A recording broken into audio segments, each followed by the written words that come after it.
It was always just done to say, okay, I'm Tsonga and this is what that looks like.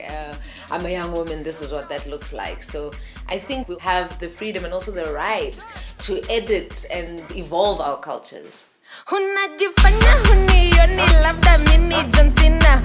I were to define my style, I would say 21st century urban Tsonga. I'm a very sporty person, so I enjoy, sneakers, crepes, the tracksuits.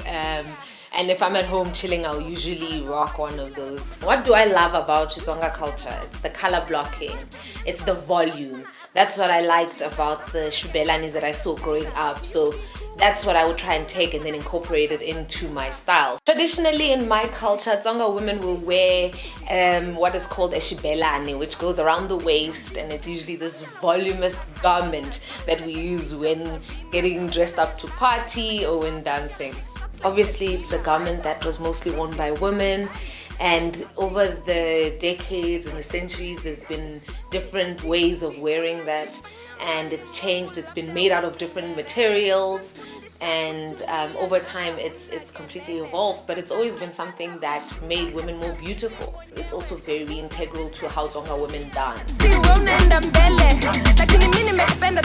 Every day I'm influenced by the culture that the women before me wore. Every day there's a part of it. Even if you don't see an actual belani on me, if you're seeing something that's very puffy, very big, it's because I was influenced by that. I'm supporting a local designer as well, and I was styled by a local stylist, Hovega. We're taking on local with a kind of a very whimsical approach. I think for me, I want to say being African doesn't necessarily mean just the brown, those like earth tones, It's also the bright, the floral, the beautiful, the whimsical, the fairy tale. There's just no way that Europeans or other races were the only people to impact what we consider beautiful. I could not accept that. There's no way that my ancestors didn't contribute in any way to how me as a young woman living today would adorn my hair and wear my hair. I'm really opposed to the notion that the only way I can be beautiful is to completely erase my hair, hide it away, etc. I can't agree with that idea. So I thought, what have the women before me in my own lineage done to beautify themselves? And so I've taken braids from the women in my culture and other cultures as well, West Africa and other places, to say, okay, but what would a young black woman's hair look like today if we were not told for so long that blackness was not okay? People mustn't forget that culture has always moved. I think the previous generations sometimes get caught in this trap of thinking the way that they had things when they grew up is the way that things should be forever.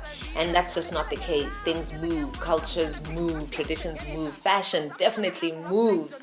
My own mother was not wearing the same shibelani as her mother, and her mother before that was not wearing the same shibelani as her mother.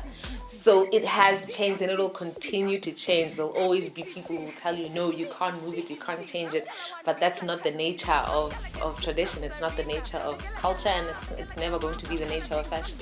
If we try to say to young black women that the only way to embrace their culture is to do it in a way that was done 100 years ago, that's when you're going to lose people.